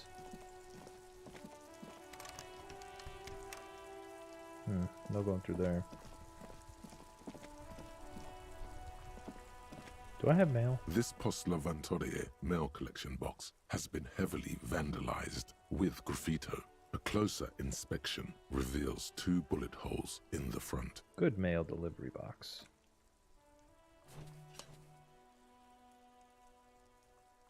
The box seems happy.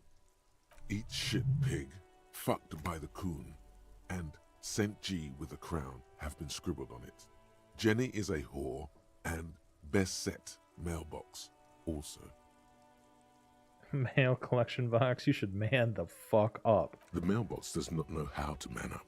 It is an inanimate object. Fuck you, mail delivery box. There is a hollow, saddened ring as you kick the Lavantorie mail collection box. It sounds betrayed, in disbelief even. Your toe has suffered damage. It hurts. Cool. You really showed that mail collection box. He does not actually think it's cool. If anything, the lieutenant feels sorry for the poor box. He's leaning in to inspect the layers of graffito that deface it. You think so? You think it was cool? I don't. Let's go. He must see the box as the weaker of the two, and you as a bully. Something he doesn't stand for. Wow. I lost to a mailbox. Wow.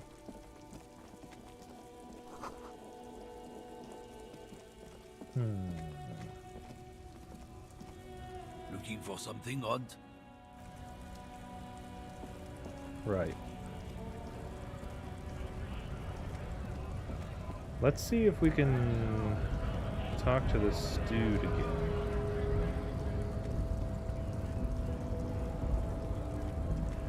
I don't know what other information I can glean today. I might have to sleep it off and... Your race descent has only worsened since I last saw you. You have really let yourself go. I have high hopes for 92%, but I swear to God, if we fail on the 8%, Ask what that's kind of good. races there are first. Classification is core to this stuff. Measurehead, I'm new to the world. Help me understand its races. What kind of different races are there? Do you? I do. There are 3 categories of race. Type A, the heroic races. Type B, the servile races. And the vile CF race cauldron of pederasty. Which one do you need education on? Type A. Those are the Simonese, the Areopagite, and the Occidentals, excluding the Maun, of course. The Maun are riddled with eczema to the point where they find it impossible to smile. They are all lactose intolerant, a common result of inbreeding. A receding genetic pool has led the Maun on reprehensible street parades. In Maun cities like Stadskanal and Vredefort, wearing wooden clogs on their feet and little green tassels on their hats. Who exactly are the Maun? You know them by the names of their nation-states. The Oranese, the Gotwaldians, and the Königsteiners. My people simply call them Maun. Mahun is a derogative term for first world people of Gotwaldian descent. They do not all have eczema. Also, people of Katla, like the Suru and the Uhu, are much more lactose intolerant. In some municipalities of Oranje, people do wear shoes made of wood to street parades. Green, orange, and even yellow tassels have also been seen on hats.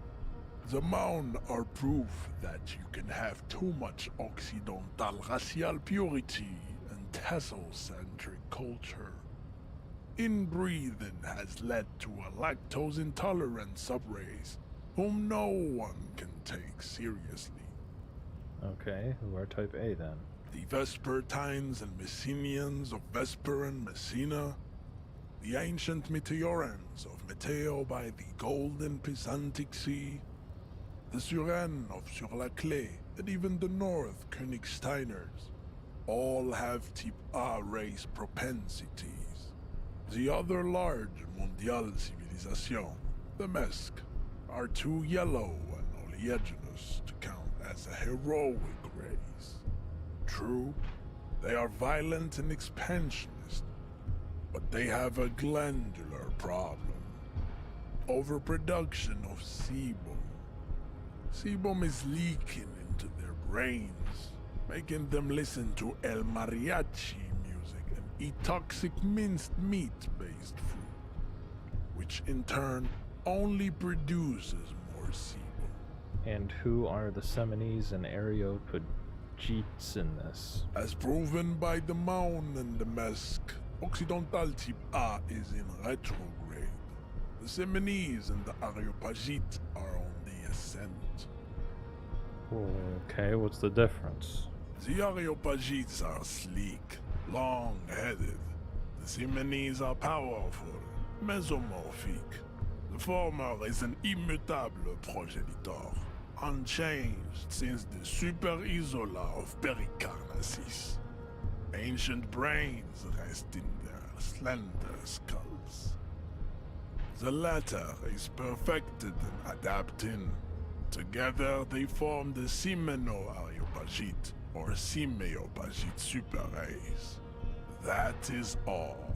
There are no more Type A races in the world. Nature was not capable of more. Type B. Type B are the unheroic races, amorphous non-competitors of the great race. The Koikos and the Vacholier, they are mud-colored people. Dude, I can't The with this. Koikos of Grad, Hugo, Zimsk, Chest et al. Are what you would call white, officer, in a suspect description. Mud-colored? To an untrained eye, the Koiko appear white and pinkish, like a ham sandwich. But look into their eyes and you will see. They are of an distinct muddy color, and so is their skin. Unhealthy, sweaty, and ashen. Pinkness is a racial quality that has to be earned through centuries of advanced ballistic warfare and cultural domination that the Grad people have undergone for drinking alcohol and smoking the degenerate tobacco herb and for eating potato. The Koiko, the countless micronationalities of Grad, are all inexplicably obsessed with potat. The only thing they like more is dividing into microscopic ethnostates, like political amoeba. This conversation is fucking exhausting, I've gotta admit. Dude. Wouldn't he be one for ethnostates? You don't like ethnostates? They are microscopic. The Semeno-Areopagite superstate will cover the entire remaining planetary crust, uninterrupted. From Holy Semenine to the Boreal Plateau of Katla. Its leaders will be the genetic epitome of the Semenese and Areopagite stock, elected by nature, not the base inner spoilage called demos. And the Vacholiers. Can always count on Measurehead to be well knowledge. I know this guy, he's just super hard to listen to, I'm not gonna lie. Too mixed to know right from wrong. You tried your degenerate This racism shit, man. which was the single greatest failure committed by humans in our 82,000-year history on this planet. Is it 82,000 years that we've been recording history? You have very little idea of what is happening, but that seems a little off. Go away, stupid political thoughts. What was this revolution? The revolution came to Ravachol from Grad, in Zarath-ridden potato carts. It is literally an illness, a prion disease that leaves the parietal and frontal lobe ridden with holes.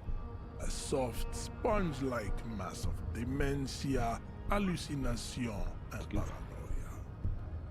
The revolution is fatal familial insomnia, a hereditary prion condition passed from the Koiko to the Occidentals. But not sexually. Probably through trade roots and potate acid, the prime component of the potato plant. Am I understanding that he just said that there's a hereditary condition passed on by potatoes? Enough of type mediocrity. Tips CF are a museum of failed chimeric experiments and tragic maladaptations. They are tortured creatures waiting to be put to sleep. Your morbid interest in them worries Yeah, me. better not get into it. It would be cruel to entertain ourselves with their deformities. Were there any able-bodied races you needed education on? Do I understand enough now? You understand nothing. Fuck. To solve the great race enigma, you have to first ask yourself, what is the race enigma? You have not even worded the mystery, let alone solved it. How do I word the mystery? You need to internalize what you have heard here today, then return to me. This clarity does not come instantly. I cannot possibly imagine what else we have to discuss, Tibere Vacholian. Your love for disco music yes, and venereal disease? Okay. I had a breakthrough, luckily. Long way home. I can remember where I live. Here we go. Home awaits. Walk past Station 41 and through the market, past the Boogie Street spearhead to the other side of the lake, the frozen eye at the center of the district. Then, past the video rental store on the corner. There, at the end of a street lined with pine trees, a small house no larger than a matchbox. 11 Voyager Road. You no longer live there. Those times are gone. And so are those people. Why did you come here? Why are you still here? And where's the dealer? You have to get back to work. That's all you have now. Great.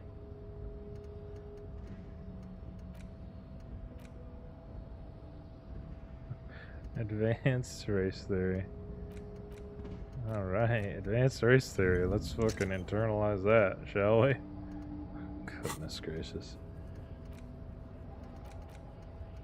What other tasks we got here?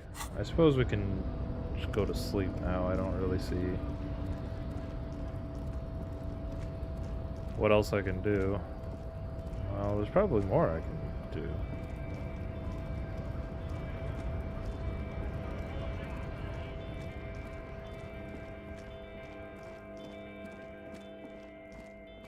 God, why is he so blurry when he runs?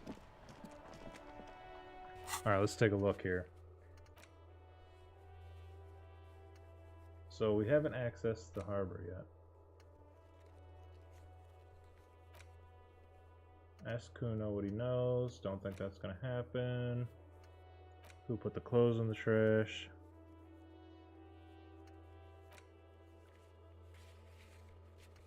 Who made the call? Track down your badge, track down your gun.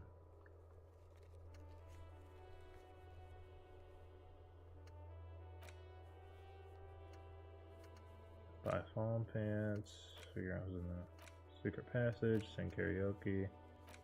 What is the race enigma? So the best thing I've got I can do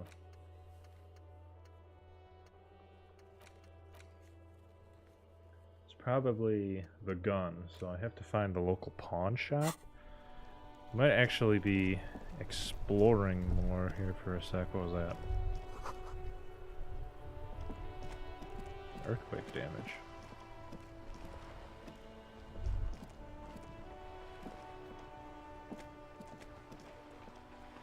And you are? Have you no shame? Whining about your back every time you bring out the measuring tape.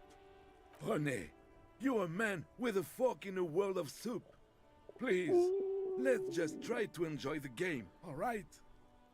I'm trying to, but you keep breaking my concentration. You're old. I can see that. We're both old. Now stop grabbing your ass like it's a girl.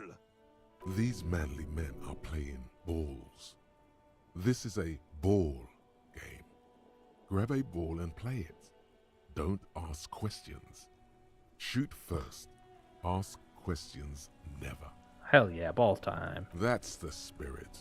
Don't even waste your breath asking about the game. They wouldn't know anyway.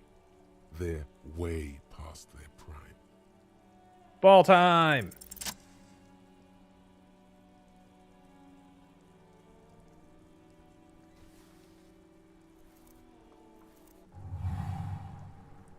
You are immediately surprised by the ball's lack of weight.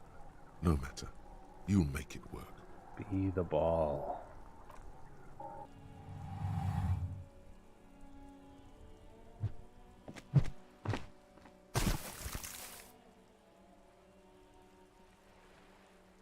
Merde!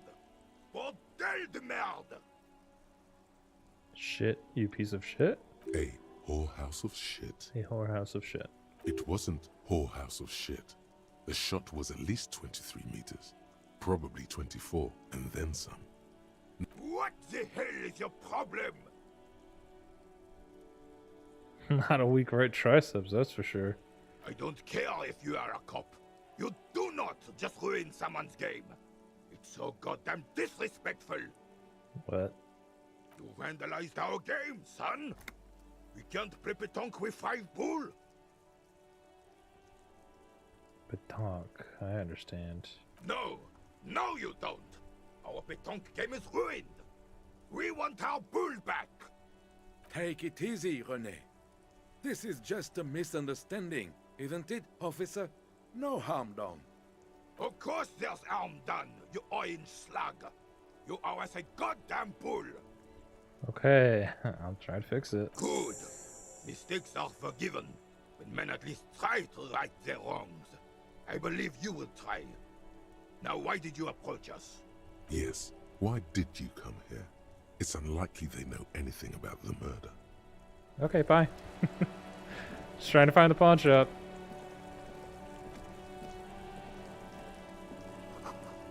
Enormous bulls worthy of a real man.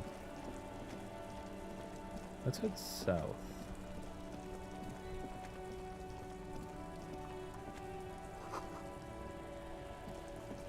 Doesn't pump water anymore. Where is the pawn shop?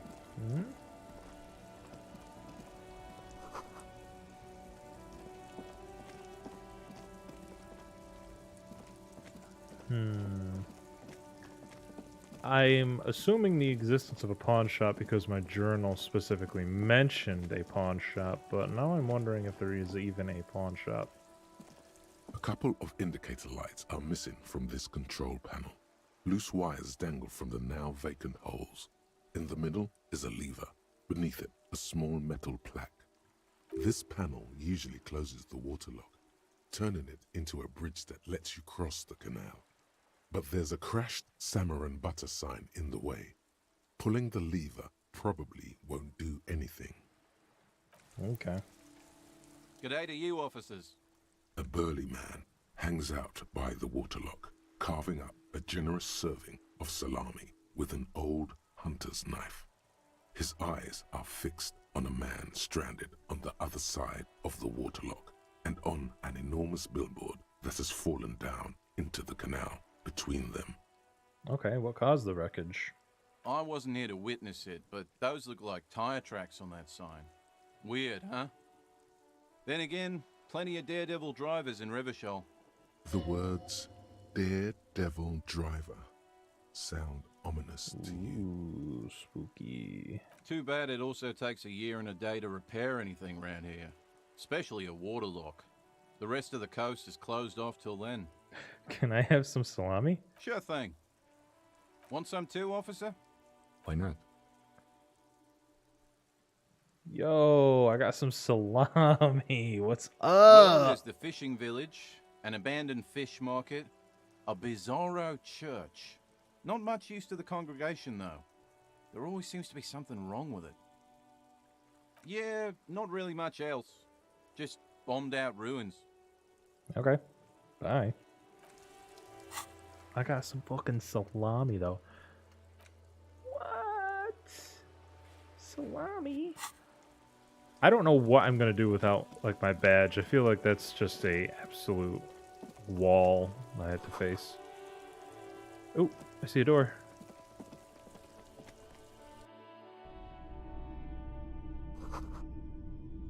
This looks like a pawn shop to me.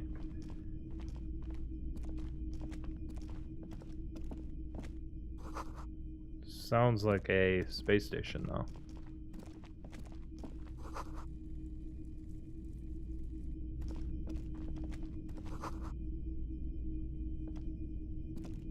It's not often that I see officers from the RCM in my pawn shop. I found the fucking pawn shop, dude. What can I do for you?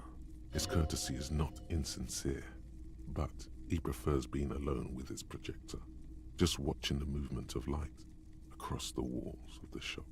Sorry, feel like I'm interrupting you. Oh no, not at all. I guess I haven't had many customers lately, RCM or otherwise. Who are your customers usually? All kinds of people come through here. Locals, travelers, people looking for a deal, people looking for a keepsake, people who are terminally bored. As you can see, I have a wide selection of goods for everyone to choose from. Quite the collection, indeed. It keeps me entertained. His attention is drawn once more to the play of light. Do you have any guns? Someone else came here earlier today asking the same question. I promptly sold her the gun you pawned a couple days back. Oh, I pawned the gun? Shit. This is a pawn shop, and it did feel as if you've met before. Oh god. Yep, the morale dropped. I knew it was gonna. The lieutenant shifts from one foot to another. Alert. I sold you my gun? You were adamant about getting rid of it, officer. Said you were undeserving of a service weapon of the Revachol Citizens Militia. And I don't like keeping guns around the shop for long. Off the charts photon emissions. The unhealthy kind. He's not telling you the whole story. It seems he's trying to spare you. You're not telling me the whole story. You weren't quiet yourself, officer. What was I like? You were very distraught. You said the gun was a threat to your life and that you can't trust yourself with it tonight. And that you need the money. When I said that I don't normally buy firearms, you put the gun barrel in your mouth and sort of sucked on it. Then I agreed to take it. How much did I sell it for? 15 real. Really? The lieutenant looks from you to Roy, and then back to you. It's clear that he hopes this tableau might still turn out to be a bad dream. It's not, though. This has got to be the most. Wow. There's pity there, too, in case you didn't notice. I'm so sorry you had to see that. No apologies necessary, officer. Was the buyer policeman, too? She didn't seem like a policeman, although she kept referring to herself as a pig, which was odd. I found her interest in the gun a bit obsessive, but I was just happy to get rid of it, and of her. Truth be told, she was terrifying. Right, so let me get this right. You sold your sidearm, issued by the Citizens Militia, and now a civilian is running around the streets of Martinez with it? Miraculously, his face does not reveal what's happening inside. I don't like it either. You're right that she could cast aspersions on the Force. We have to find her. Any idea where I can find her? My apologies, officer, but I have no idea where she was coming from or where she went. A needle in a haystack. There is nothing you can do about it now. You'll just have to hope you luck upon her somehow. Of course.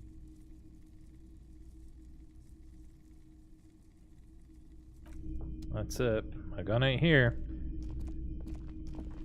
So somebody came in and bought the gun, claiming that they were a cop too. However, he mentioned that she said she was a pig. Makes me wonder if the kid has a Kuno's sister. That would be concerning. I'm coming over here to talk with her. Kuno, the pig's getting pretty close to me. Come to snuff my shit out, I think. Looks like it's time for me to go, Kuno. Pig's come to take me in. Just want to ask you some questions. I'm going away for a long, long time, Kuno. Going away for life. What's going on there? Fuck are you trying to pull, pig? Child, converse with me. Murder was the case they gave me. Oh, I ain't talking to her, I guess. Pig. Pig. You see a set of tire tracks in the brown slush that covers the plaza mosaic. Reconstruct the movement. No, these tracks are not interesting at all. Let the street sweeper just sweep them away. Wow. Frick it. If I did that... How did I do that? Didn't realize I had a car, if I did have a car.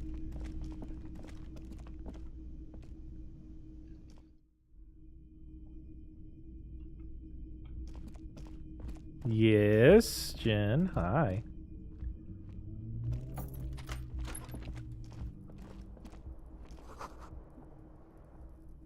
Tries not to look at you broken down.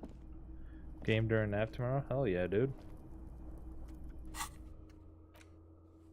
Someone else might know something. Okay. My eyes are about to fucking blow up right now, so